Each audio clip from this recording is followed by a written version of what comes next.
Oh, RK Dad is out, so the kids will play. Welcome in to the DNVR Broncos podcast. Henry Chisholm with Zach Stevens here, coming to you. Like I said, Ryan is out today, so Henry, this thing is going to get off the chains. Let's get crazy. But first, got to tell you, I got to keep this thing on track a little bit. Got to tell you about our presenting sponsor, DraftKings Sportsbook.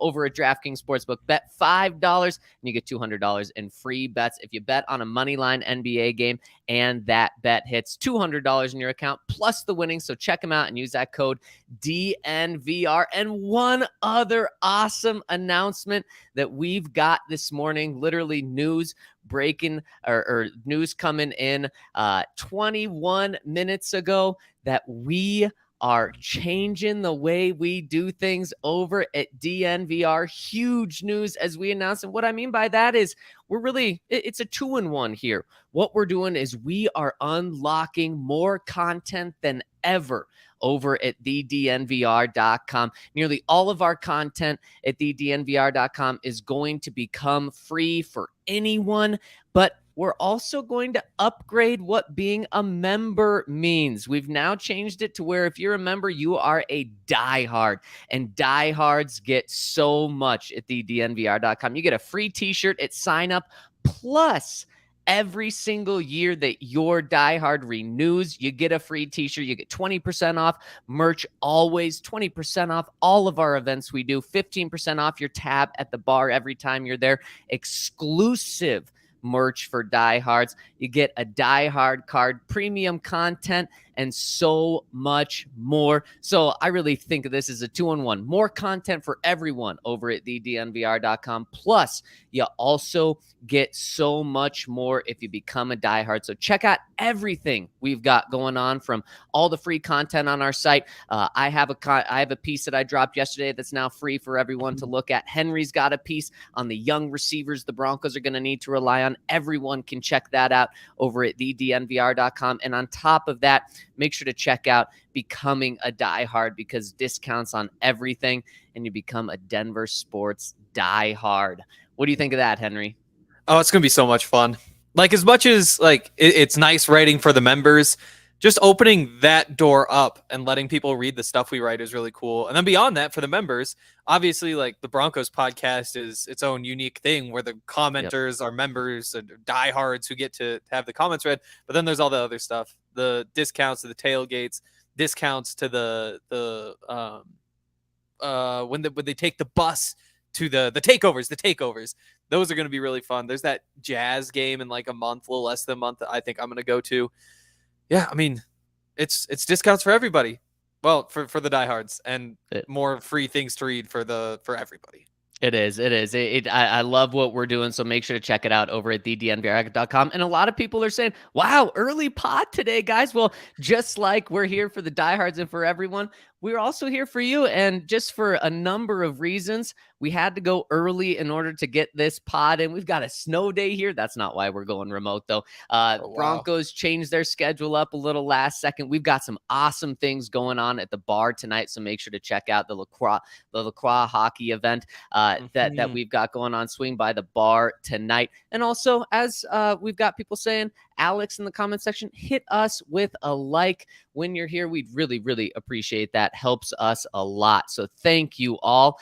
And Henry, there was some very interesting news that came out surrounding Russell Wilson and the Broncos.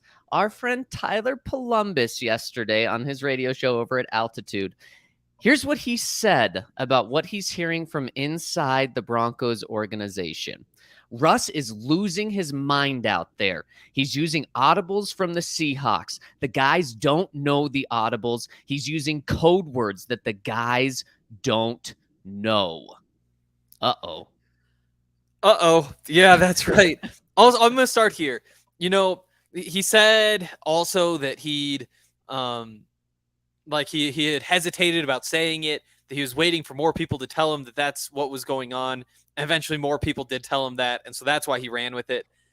I'm still taking it with just a little grain of salt, because it's unbelievable, right? Like, how could he be out Yeah. there calling plays that are not in the playbook, using words that nobody knows what they mean? And there are a couple plays that you go back and look at, and maybe that's the best explanation is like he said to do something that nobody knew what it meant.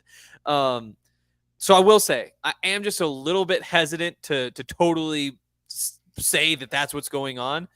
Terrifying though, for sure, if it's true. Yeah, and another reason to believe that it is true, but I guess it's fair to always have that caveat if it's true. But you also have Benjamin Albright going in and saying that there's truth to that. So now you have multiple Really? people saying that that it's true. I never thought of digging into that before yesterday. So that, I mean, that was something that I never thought of. Like, is Russ calling Seattle plays or is he calling Denver plays? Is that why there's a But wristband? yeah, wristband. And someone pointed it out yesterday. Russ at his press conference wore the wristband. Maybe a little subtle shot at Pete Carroll continuing. But we know Pete can't get his mind off of Russ.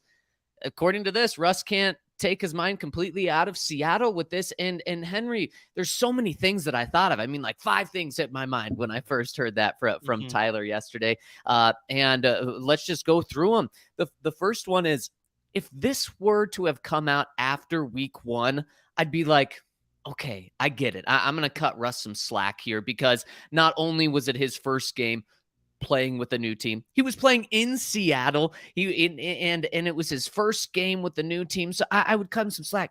We're here 9 weeks after 9 games, Henry. This can't still be happening. Big concern. The other thing that hit me was, are we too harsh on Nathaniel Hackett? Now, obviously, this doesn't take all the blame away from Nathaniel Hackett, but if your quarterback is calling Seattle Seahawks plays, and especially at the line checking, how effective can your offense truly be? Totally. One of the things that crossed my mind was, what if they just haven't implemented all that yet? Where he says whatever the code word is, and that means just run a quick little slant. Like, is it just that they haven't gotten through and put all these things in yet? And so he can't have that sort of control, because it does look like there's times when he should be able to use some of that stuff, but it isn't happening. Do they have all the checks that they need, all the code words that they need implemented? And if not, is he just forgetting which ones are and which ones aren't?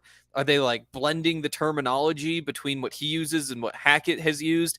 And so you wind up with something in between and he can't remember a couple of them. And so he's throwing the wrong words out.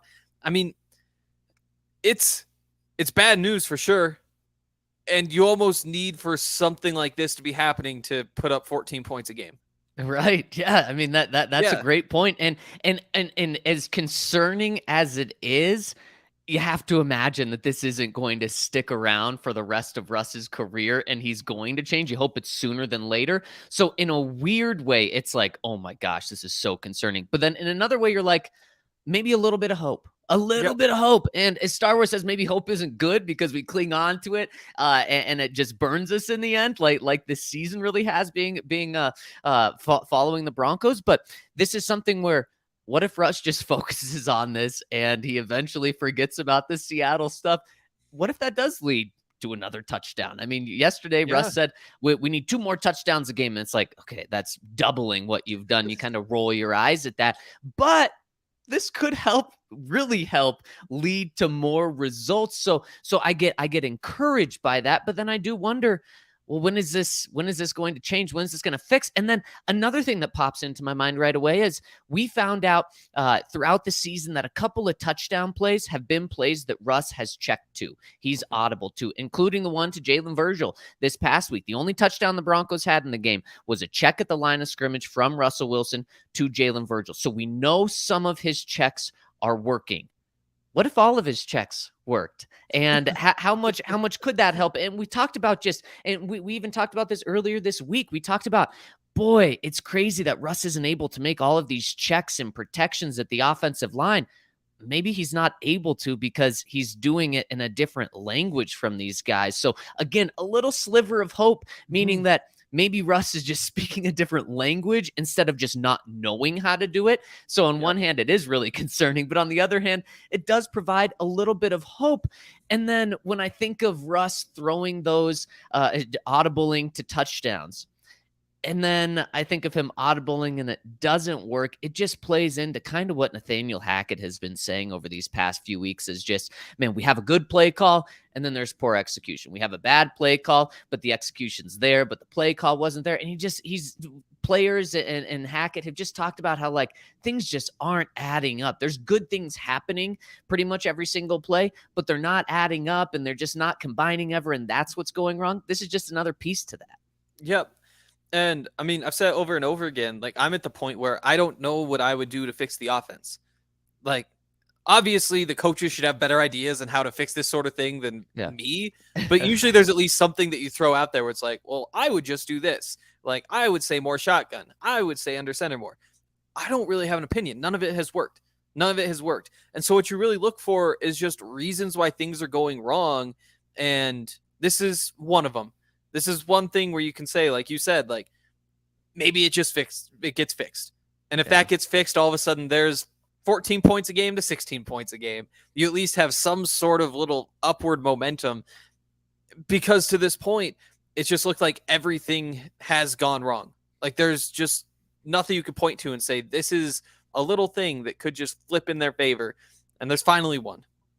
Yep, there is finally one, and one place specifically that I think of is week 1 in Seattle. Remember when the offensive line, when the ball was on the 1 yard line and it was the handoff to Javonte and the offensive line said they didn't hear the audible? Yeah. Maybe they just didn't understand it. Maybe they just didn't know that Russ was audibling because it was a different language. And so maybe they truly just didn't hear it either. But that's one that kind of pops into my mind. Well, that one was right. Let's say that was wrong and it was right. That's a win for the Broncos right there. If they get 1 more yard, they're going to win that game, in my opinion, right there. And there's probably potentially a lot of other ones. So it's just a weird situation because in one way it makes you feel scared as can be, but another way you're like, oh well, if Russ can fix that, which you hope a 10-year vet in the NFL, a quarterback that's been to 8 Pro Bowls, had 9 winning seasons, will be able to fix. So it's very, very fascinating, and we'll get to see this week if it changes at all, Henry, because the Broncos are not only playing a bad Raiders team, but the Raiders are so bad, Henry, because of their defense. This defense is atrocious, and they're worse than the Broncos offense pretty much. When you look at the numbers, Henry, the Raiders have the worst defense in terms of yards given up in a season or per game. They have the second worst yards per play. They're in the bottom 5 in points per game. They're in the bottom 10, Henry, and literally every single statistical category you can be as a defense outside of rushing yards given up per game, where they're 11th. They're 11th worst. So, I mean, they're 1 spot out of being in the bottom 10 in one category. The rest, they are the worst. So my question to you, considering what we just talked about with the offense being potentially in even more disarray than we thought, can the Broncos score 20 points this week? If they don't, I'm already concerned. There's nowhere farther. I can't get any lower on this offense than I already am. But they have to be able to. How could you not?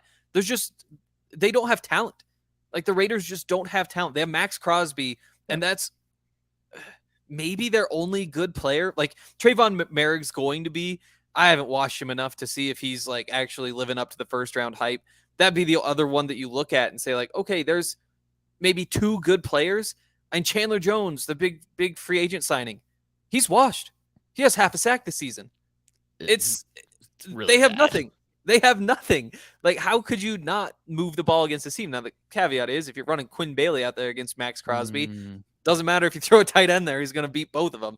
So we'll see about that one piece, but there's no reason they shouldn't be able to get to 20 points. There is no reason they shouldn't be able to get to 20 points. You're spot on, Henry. In fact, every single team, including the Broncos, that has played the Raiders this year has scored 20 or more points. So if the Broncos don't score 20 points, I mean, that's how bad this Raiders defense is.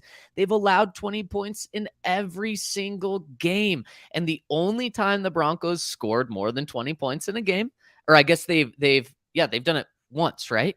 No, they've done it twice. And one was against Jacksonville where they scored 21. The only other time they scored 20 points was against these Raiders in week 4 when they put up a whopping 23 points, a season high 23 points. But since then, the Raiders defense has given up 30 to the Chiefs. Then they had a bye week. Then they gave up 20 to the Houston Texans. The Houston Texans with Davis Mills. The Houston Texans with Davis Mills scored 20 points. Then the next week, the Saints dropped 24 on them, then 27 to the Jags, then 25 to the Matt Ryan-led Colts with Jeff Saturday as their coach. The Colts did that on the road in Las Vegas, by the way. Henry, it's another reason why if the Broncos don't score 20 points this week and they lose, if they don't score 14 points and they lose, if they don't score 10 points and they lose, you can't move on from Russell Wilson because he's here for the long term. But you can move on from Nathaniel Hackett. That's another reason why this game is so big, is because in the past 3 home games the Broncos have had, they've averaged 9.3 points per game. If they do that again against this team, something's got to change. And it's not just like a small little tweak. You can't have Nathaniel Hackett up there on Monday saying, yeah, we'll evaluate everything. And I'm not necessarily saying it has to be him that gets fired, but that would, I think, be an option. But something major would have to change because this Raiders team is so bad. Yeah. I mean, it's terrible. Like you said, you have to at least score points. If you lose but you score points, that's fine. If you lose and you don't score points, I'm probably with you. Like if you can't get to 14 points, maybe that's the cutoff. Then yeah, something needs to change. Oh man, and there's just other reasons when you look at it from the other side. The Raiders could easily say, okay, look, we haven't held a team under 20 points this season. If we're ever going to do it, it's this week, not only just with the Broncos points per game being the worst in the NFL, but then this report out of Denver just came out that Russell Wilson's calling the wrong audibles. He's using Seattle Seahawks terminology. How can you let that guy beat your defense? And then they could also say, look at the Broncos offensive line. We talked about it yesterday. Henry, they could be playing 3 third-string players, and 2 of them at the tackle position going up against Max Crosby. Look, Chandler Jones, what did he have? Like 7 sacks last year or something, and 4 of them came in the first week or something like that. He has completely fallen off. He has 1 sack this year so far. So this is a guy who his name is way bigger than his play. But you're not telling me that this could be a get-right game for him if he's going up against third stringers. And, of course, you have to devote a lot of attention to Max Crosby. So, on the flip side, the Raiders are saying this is our game for our defense to show that we're not terrible. This is their chance to have the best game. So, when you view it from a Broncos perspective, you're like, yeah, they really should. When you view it from a Raiders perspective, they're like, yeah, we really should shut the Broncos down. Yep. It's just like when you go through the schedule at the beginning of the season and you say, oh, well, they play the Cardinals. They should win that one. Meanwhile, the Cardinals are saying, we play the Broncos. We should win that one. Like, that's just how it always goes. I think it's all going to come down to the injuries. If the Broncos actually are playing their third string tackles, their third string center, they have Cortland Sutton, and then they bring back Kendall Hinton and Jalen Virgil and those guys again this week. It's like that's not an NFL offense. Like, you don't have an NFL offense at that point. And so getting over 14 might be a challenge if you're really stuck without more than half probably of your starters. Yep. Yeah, you're spot on. So Henry, I want to get your prediction for this game, but first I got to tell you about our friends over at DraftKings Sportsbook. Where DraftKings Sportsbook, they aren't just confident that the Broncos are going to win this game because the Broncos are 2.5 point favorites, I believe. But Henry, the Broncos, I want to pull this up right here.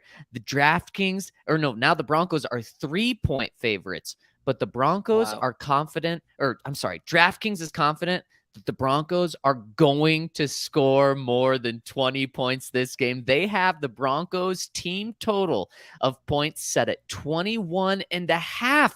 So the Broncos are Wow. getting the hook on top of 3 touchdowns. That is incredible. So I know a lot of people who are very down on the Broncos in the comment section right now saying, you guys are crazy saying they're going to score 20 points. And so if you don't think the Broncos are going to score 20 points, boom, easy money according to you over at DraftKings. Take the under on the 21.5. I'm curious what Henry's going to do right now, but I got to tell you, use that code DNVR over at DraftKings Sportsbook to get in on the Broncos game. Get in on Thursday night football tonight. I'm looking forward to this one. Derrick Henry going up against Aaron Rodgers. Packers are 3.5-point favorites in Green Bay. It should be a really fun game. And if you use the code DNVR and bet on a money line bet over on any NBA team and they win, you get $200 free in your account. So get your account started with $200 free in your account. Use that code DNVR when you sign up over at DraftKings Sportsbook. And of course, see our show notes for details. Mm-hmm. We have also partnered with Chiba Hut. And, you know, I've got to admit, I've never been to Chiba Hut. I've driven past it so many times. I've thought about stopping so many times. I've almost ordered it for delivery so many times because it all looks so good. Henry. Yeah, I know I have. So I'm really excited now that I actually, I mean, sometime this week I'm going to get in there and I need to know what you guys recommend.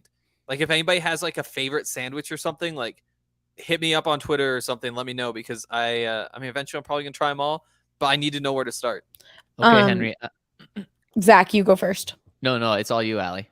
One of my favorite things about Chiba Hut is their dessert. They have these like cereal Rice Krispie treats, and they have a cinnamon toast crunch one that is absolutely incredible. So not only is the sandwich amazing, but that dessert is so good.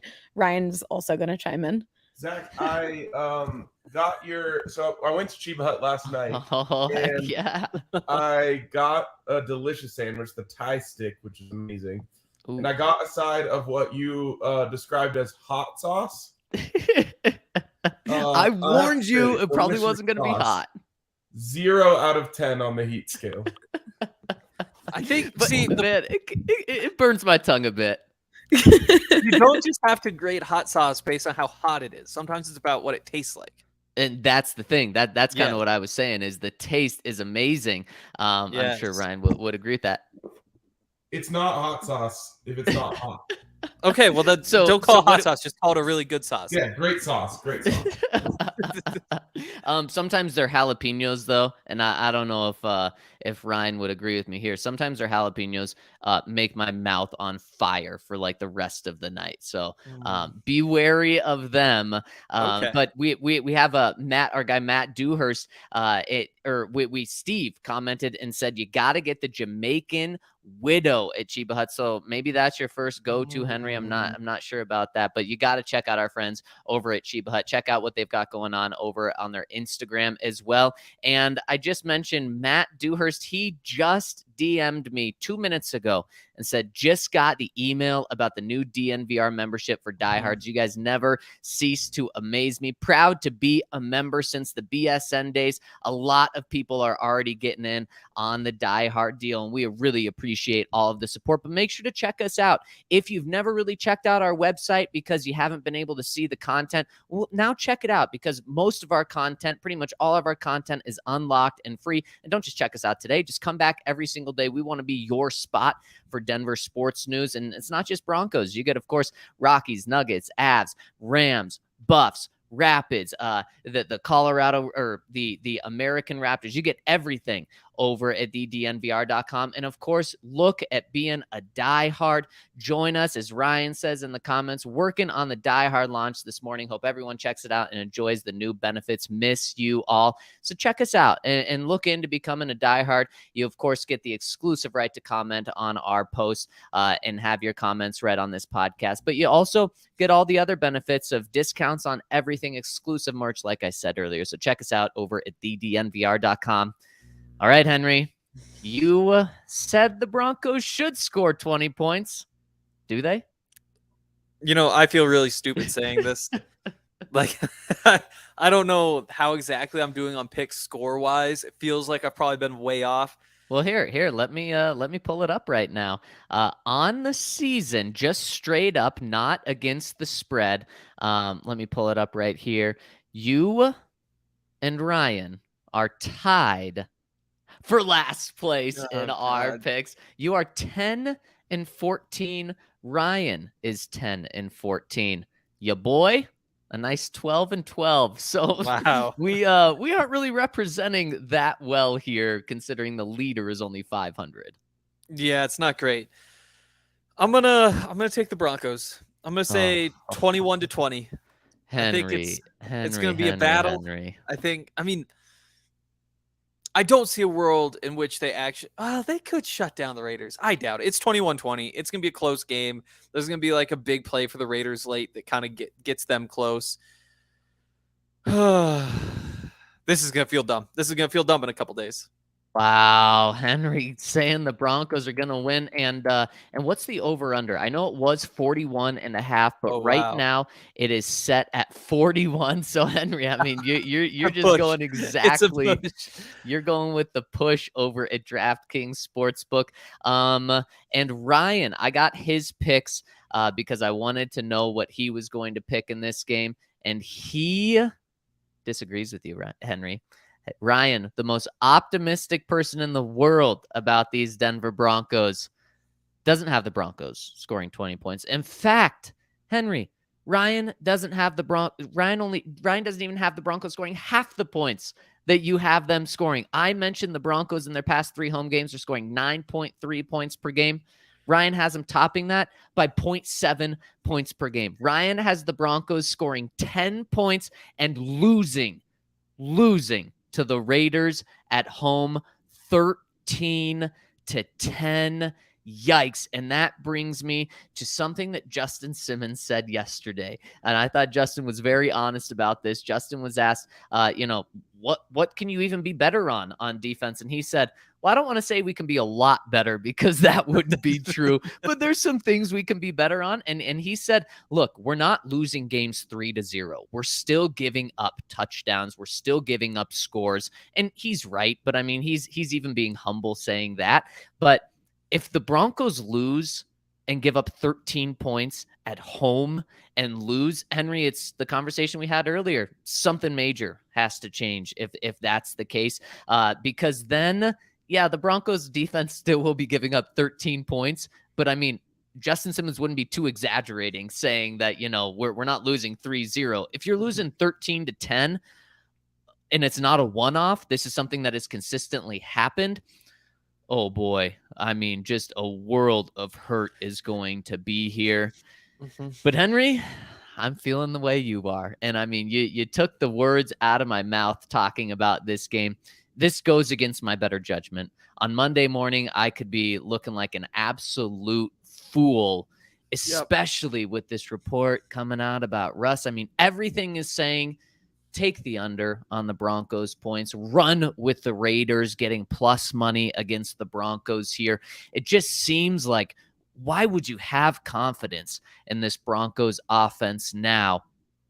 I think they hit that magic 20, but I think that's all they do. I think they hit 20 points in this game. I think the offense gets enough going on in the passing game. Russ looks marginally better than he has in the past and gets to 20 points, and the Raiders are not going to score more than 20 points. And you may be even crazy saying that because the only team to score more than 20 points on the Broncos is the Las Vegas Raiders. When they drop not just 20, they drop 32 points on the Broncos defense. If I am Evero, I am putting Draymond Jones as a stand-up outside linebacker when it's an obvious run situation, doing the Derrick Henry treatment on Josh Jacobs because Josh Jacobs is that good of a player when he plays the Broncos. You have to stop him. I talked to someone who covers the Raiders yesterday, and they talked to Josh and said, what is it about playing the Broncos that you just explode? And he said, it's a rivalry game, and I get up for them. I get up for playing the Broncos, and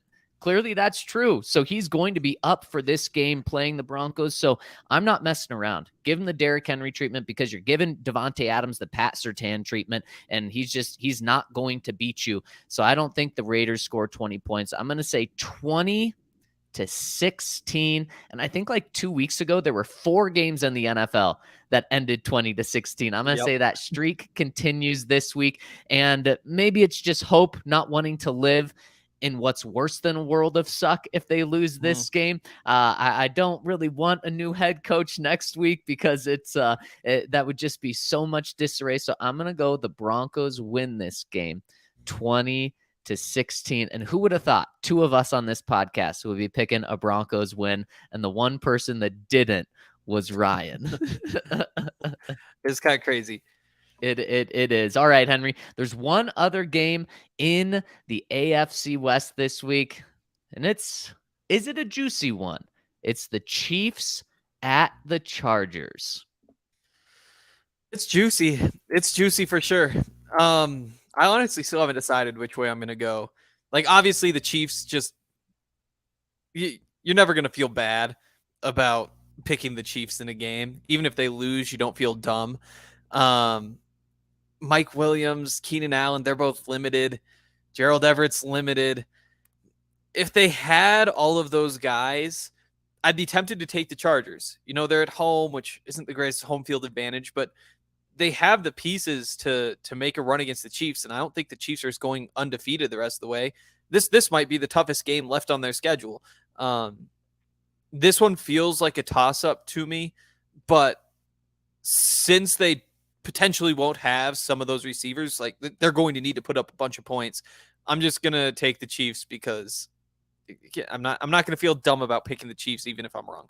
I was going to say, you're going to pick the Chiefs because you're not stupid. And I mean, you could pretty much say it like that. And hey, I still am a Justin Herbert believer. I think he can win any game he plays in. But Henry, the Chiefs are just the far superior team. They could be the best team in the NFL. And the Chargers just haven't lived up to the hype that I thought they could be this year. And some of it is due to injury, just like the Broncos have. But this week specifically, I mean, they could be without, like you said, Mike Williams, Keenan Allen again. It's going to be really tough to beat this Chiefs team. And there's just no home field advantage for the Chargers that I imagine Chiefs fans are going to be in that stadium like crazy. And if you're a Broncos fan, this hurts to say, you want the Chiefs to win this game. You want them to start running away with the division. Not necessarily running away with the division, but you would rather see the Chiefs run away with the division and be 8-2 after this game than the Chargers win this game, because the Chargers are a team, and I know it's a very small percent. What is it? 3% that the Broncos can make the playoffs right now, Henry? 2 to 3% that the Broncos can make the playoffs. But if we both have the Broncos winning this game, then you're kind of still, I guess, focused on this season because you're not going to be making any coaching changes if the Broncos win. And if the Chargers lose, they will be 5-5. If the Broncos win, they will be 4-6. The Broncos will be 1 game back of the Chargers. And that's what you want right now, because I don't think anyone in Denver is sitting here saying the Broncos are going to win the division. I mean, Henry, what are the odds of the Broncos winning the division now? I mean, less than 1%. Yes. I mean, you're probably talking like 0.2. Yes. Yeah, exactly. So that's not going to happen. You might as well take the one that's way more likely to happen, and that is making the playoffs just a couple percent chance. And some other games to watch this week. The final wild card spot in the AFC West is 5-4 team. The New England Patriots own that. The Los Angeles Chargers are also 5-4, and the Cincinnati Bengals are also 5-4. But right now, it is the New England Patriots that hold that final spot. And this week, the Patriots are playing the Jets in New England. The Jets that beat the Bills and then had a bye week. The Jets could be in the best position ever that they've been in like decades to beat the Patriots. Of course, The Jets are 6-3. If the Jets beat the Patriots will be 5-5. If the Chiefs beat the Chargers will be 5-5. And then the Bengals are on the road playing the Steelers. Pittsburgh, not a good team, but also Pittsburgh, not an easy place to play, especially I have to imagine for a division rival. If the Steelers beat the Bengals, they will be 5-5. And if the Broncos do what Vegas says they should do, Henry, they'll be one game out of a wild card spot going on the road to play the Panthers the next week. I mean, now parlaying all of these things is probably a long shot to happen this week, but when you break them down, really the only one that seems kind of crazy to happen is the Bengals beating the Steelers. And again, that's a divisional game right there. So, I mean, it's just crazy. And even if you don't parlay all of those things, if you just talk about the Chiefs beating the Chargers and the Broncos being one game back of them, I mean, how crazy is that from just a couple of days ago, talking about just another brutal Broncos loss? Yeah, I mean, I think I've lost you. I think I've you've lost you, lost me. Henry. You've lost me. I mean, what? There's 3 teams at 5-4. They're tied for that last playoff spot. You got a long way to go. You got a long way to go before you can be talking about the playoffs. But I mean, you beat the Raiders, you go beat the Panthers, then all of a sudden maybe that Ravens game can get you back into it. That's a long way away. That's a long way away. It is. It is a long way away. I just think it's crazy that in 1 week the Broncos, or in just a couple of days, the Broncos could be one game back of the Chargers. Not necessarily the playoffs, but the Chargers, despite just how bad this is going. And I got to give a shout out to Alex. He's jumping off, but he says, give us a thumbs up. We would really appreciate that. And we really appreciate everyone tuning in. Of course, turn on alerts, subscribe to our YouTube channel so you know when we're going live, because sometimes we do go live at different times, just like today. And when you're in the comment section dropping us a like, make sure to click on that game time link to get tickets to not just Broncos games, but Avs, Nuggets. It's every Denver sports team, up to 60% off when you wait. Broncos game this week. If you wait, the tickets are dropping like crazy. So make sure to click on that link. It'll pull up the Broncos games right there. You can see where you want to sit for the Raiders game. As Ryan said yesterday, maybe a lot of people don't want to go to this game, which means there's a lot of tickets open for you in order to get. So check out our friends over at Game Time if you want to get to this Raiders game. This may be the most affordable Raiders game that you can go to in years. So check them out. Click on the link in our description in YouTube and on podcasts. And you should also check out some Breckenridge beers if you are going to the game. We'll have them at our tailgate, of course. We'll also have them at the DMVR bar, of course, if you wind up watching the game there. Actually, I don't know if they're in the stadium. They're at Ball Arena, so you can get them at Avs and Nuggets games. I haven't sat in those seats in so long. I can't remember for sure.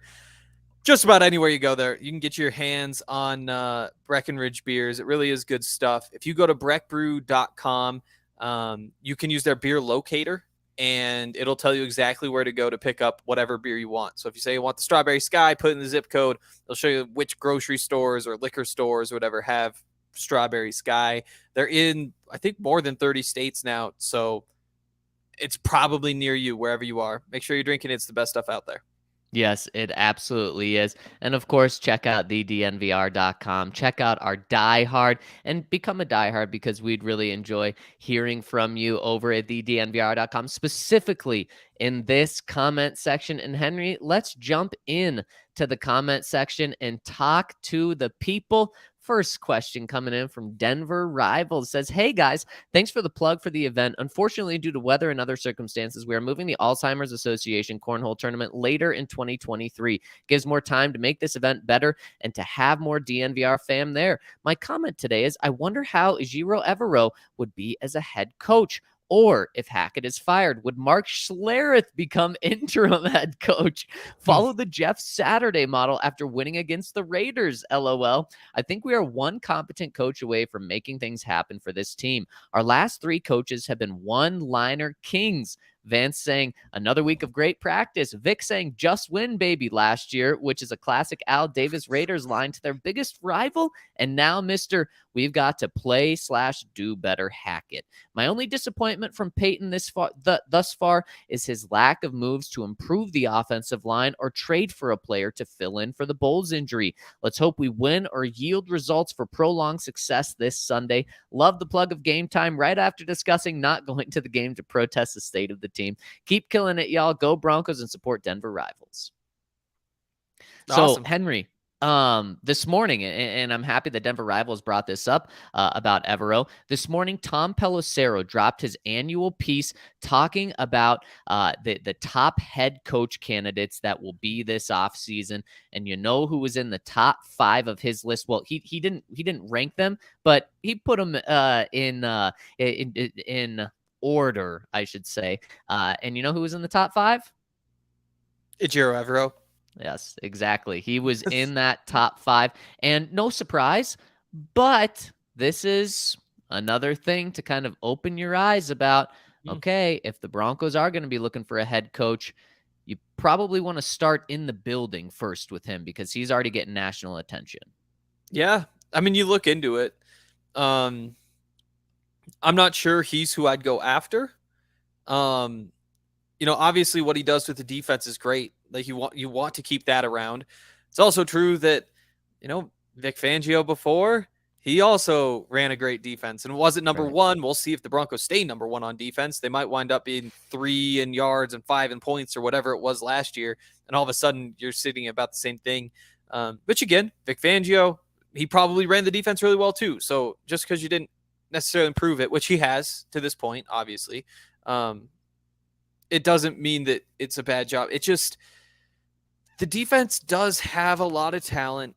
I think that might be replaceable. The big thing on the big problem you have is the offense. You need to find somebody who can run the offense. And so if you bring in Ejiro Evero, who's he bringing in to be offensive coordinator? Like, I don't know that he has the most connections around the league. I guess coming from the Rams, you would think maybe there's some up-and-coming coach that he knew there who he'd want to bring in.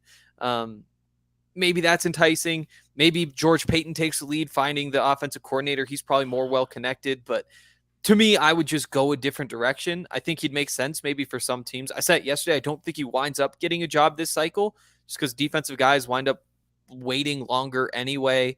But yeah, you have to have the conversation for sure.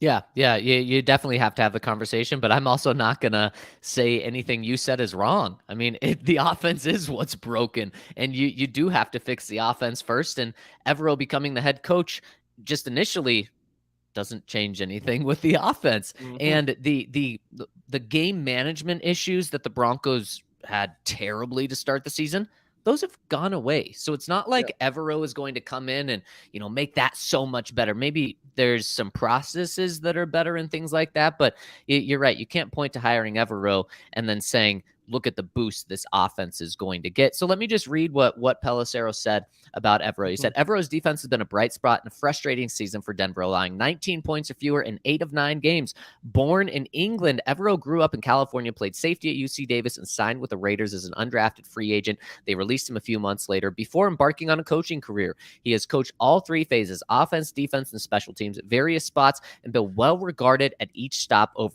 15 NFL seasons, including the past 5 with the Rams, winning a Super Bowl last season as Los Angeles secondary coach and passing game coordinator. This is still just Evero's first year as an NFL coordinator, but he doesn't get rattled and has shown a knack for adjusting on game day.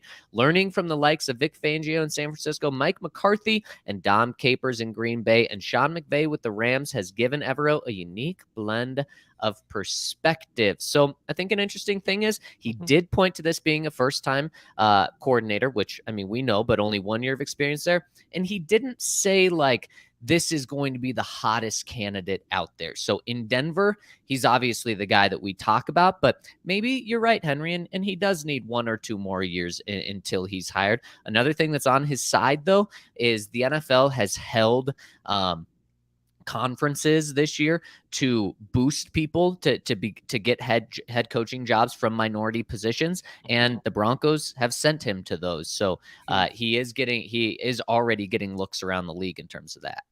Yeah, and I can't remember what sort of compensation do you get for hiring a minority coach? I believe you get like a 3rd round. Yep. The Broncos will get a 3rd round pick for it. Wait, the Broncos would, yeah. But then I think right. The team that hires him, I thought, got something too. Do they? I thought so. Maybe I'm wrong. Potentially, but I know you do get something if you develop these guys and they are hired from you, guys or gals, I should say. Yep. I don't know. It's interesting. It's just another little piece of the puzzle there. It Again, is. and you can't be too surprised if he does get hired. Like I said yesterday, it's probably a bit of a hot take saying he's going to be the Broncos defensive coordinator next year, but I still think that's where I'm at. And that's totally fair. And we have a lot of time to talk about that. Next one from Bronco Oilers says, it's really clear that the square peg and that is Hackett's offense and the round hole that is Russell Wilson aren't comparable or aren't compatible. I believe Russ is still a top 10 quarterback, but he's also a system quarterback who can't be expected to be productive in every single scheme. Let Hackett finish the season and then hire Dan Quinn. He went to a Super Bowl as a head coach in Atlanta with below average GM personnel. He and Peyton like each other a lot, and he has a good relationship with Russ from his time as Seattle's defensive coordinator during the Legion of Boom era. No brainer. Also on the Cowboys staff is Brian Schottenheimer, Russ's offensive coordinator through his best years in Seattle, and contrary to some inaccurate reporting, is on very good terms and speaks often with Wilson.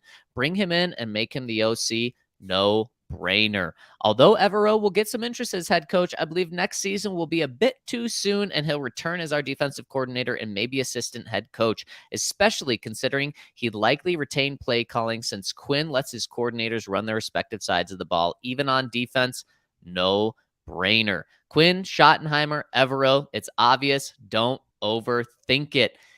And this is something where I totally see your point, Bronco Oiler, for all three positions. I see what you're talking about. The one that I just find a little bit hard to get behind is Evero remaining defensive coordinator if you bring in a new head coach, specifically a defensive head coach. Look, if Dan Quinn still lets Evero call the defense, that's great. But it would still be just a slight demotion because Dan Quinn is a defensive guy. You think Dan Quinn would come in here and not do anything to the defense? No, Dan Quinn would still be the leader of the defense, even if Evero is calling the shots. And if Evero is this hot head coaching candidate, he would probably want a job where he is going to be able to be the guy on defense, not just like a 1B on defense, even if he's calling plays. So I just think from Evero's perspective, he would want a job where he's given all of the responsibility on defense if he's not a head coach. And with a defensive coordinator or with a defensive head coach in place, you just really wouldn't find that. And then also, Hackett is Evero's best friend in the world. And they've been like that since college.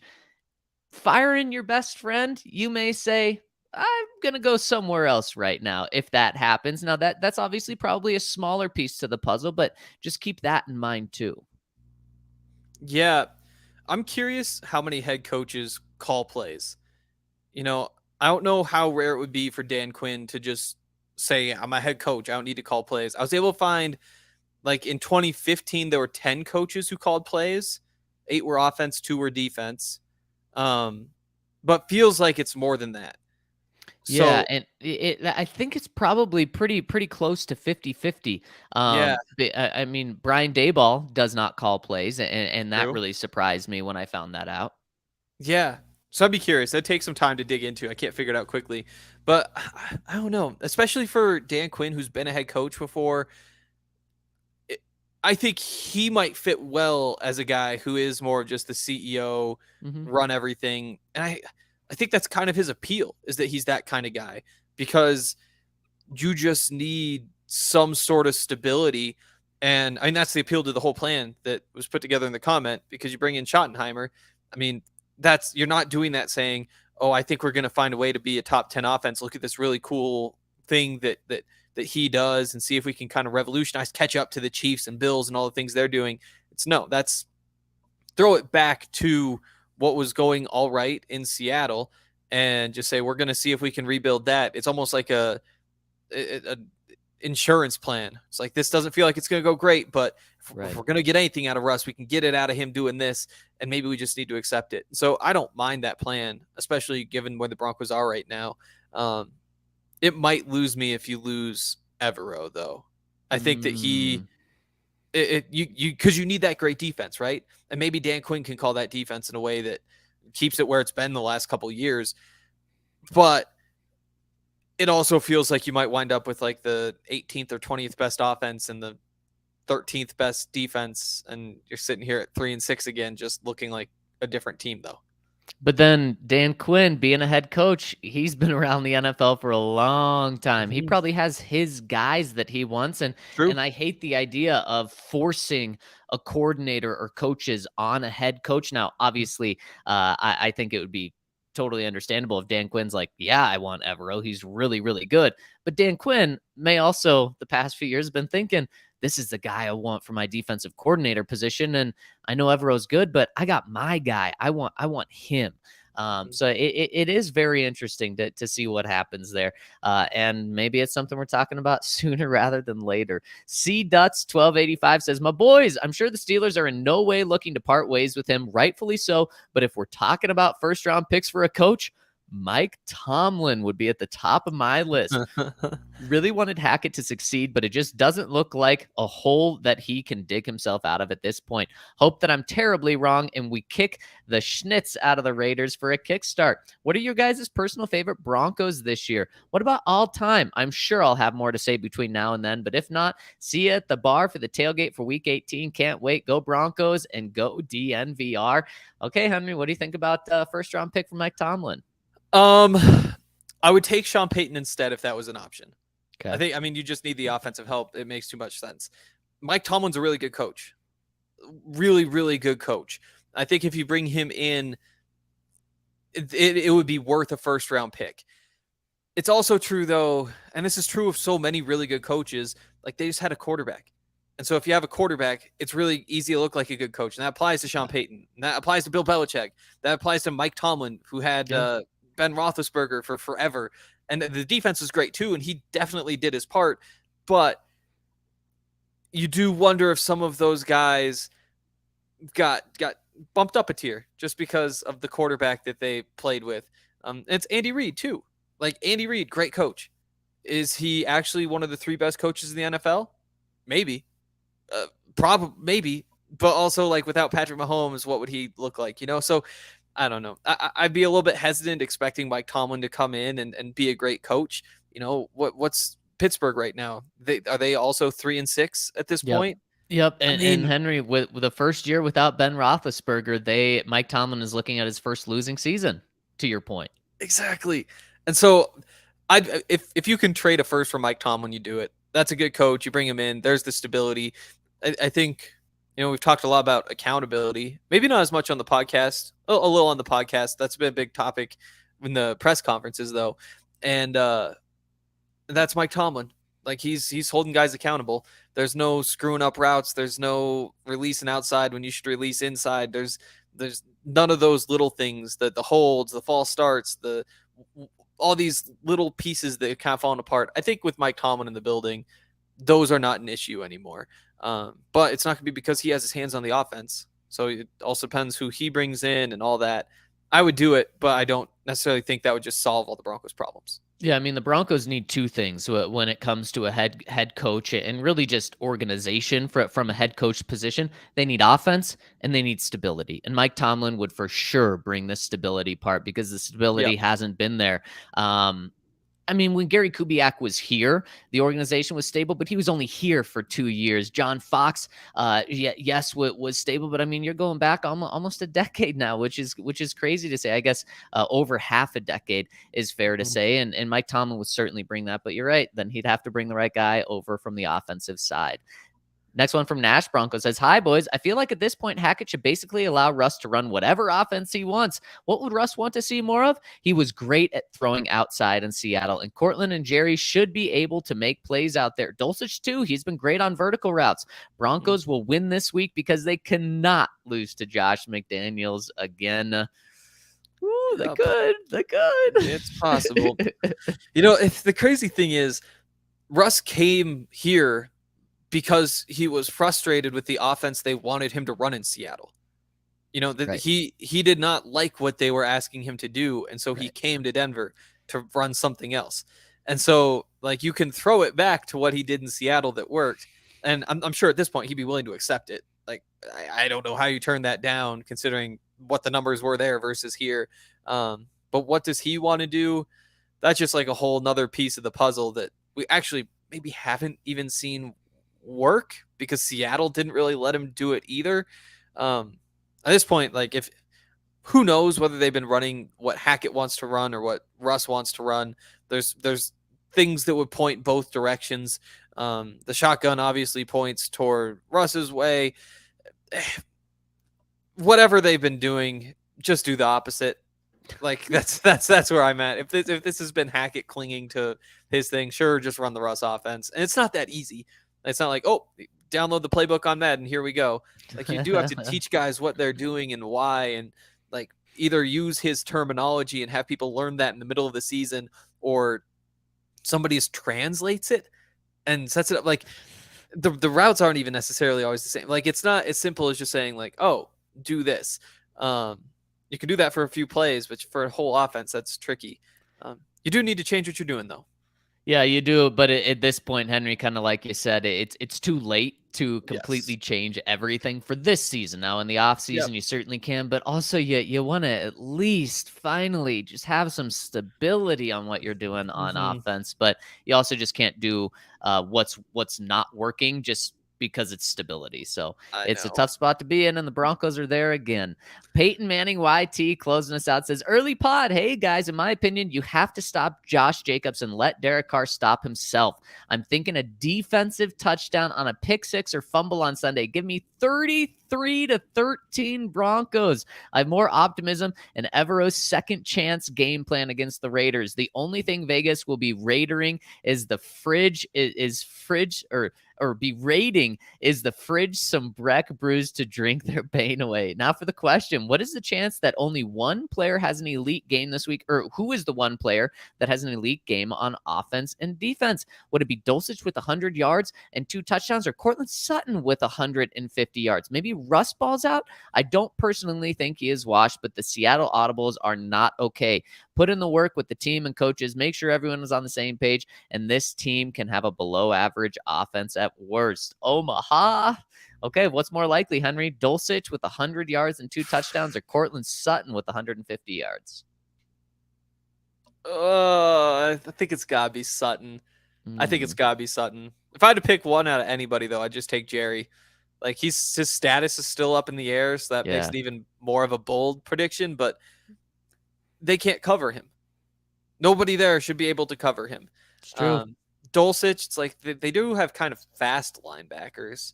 It's like Trayvon Moehrig is like a good safety. Sutton he's on a tough stretch still. The 60 yards help, but it's still a tough stretch. I think I'd still go Sutton over Dulcich though. That's fair. That's fair, and I'm going to go Dulcich because I think Dulcich is right now probably the Broncos' most dangerous red zone weapon when it comes to the passing game. So I could see him getting 2 touchdowns, obviously 100 yards and 2 touchdowns. You probably get some good odds over at DraftKings Sportsbook, so certainly not likely, but in the past 4 games, Greg Dulcich has been more productive than Cortland Sutton. Now, obviously, Cortland did have a good game this past week, a good one, not a great one. But besides that, he has had an awful stretch. So I'll go with the more consistent player over the past 4 weeks, and that's Greg Dulcich. But if either of those guys puts up those numbers, that means Russ is cooking, and the Broncos are probably scoring 20 points, and the Broncos are probably going to win. So Broncos will take either of those guys to do that. And honestly, Broncos fans will take average offense this week, maybe even slightly below average. I mean, Broncos would take slightly below average offense this week because that would probably mean 19, 20 points. Yeah. And if they do that, I think they're probably going to win because I agree. I think it was a good point brought up by him. This is also Evero's second chance at getting back at the Raiders. So, and adjusting to what the Raiders did. The Raiders are now without Hunter Renfrow, Darren Waller. So there's a lot of things going the Broncos' way for this game, and it's going to be interesting. It's going to be fun. Broncos back at home for the first time in over a month. Curious to see what the crowd's like. Curious to see how the Broncos play, and curious to see what happens after the game as well if things don't go right. And we're going to be here for you the entire way. Make sure to tune into the tailgate on Sunday morning. Make sure to tune in to the post-game show Sunday shortly after the game ends. And have a terrific weekend. And we'll see y'all after the game.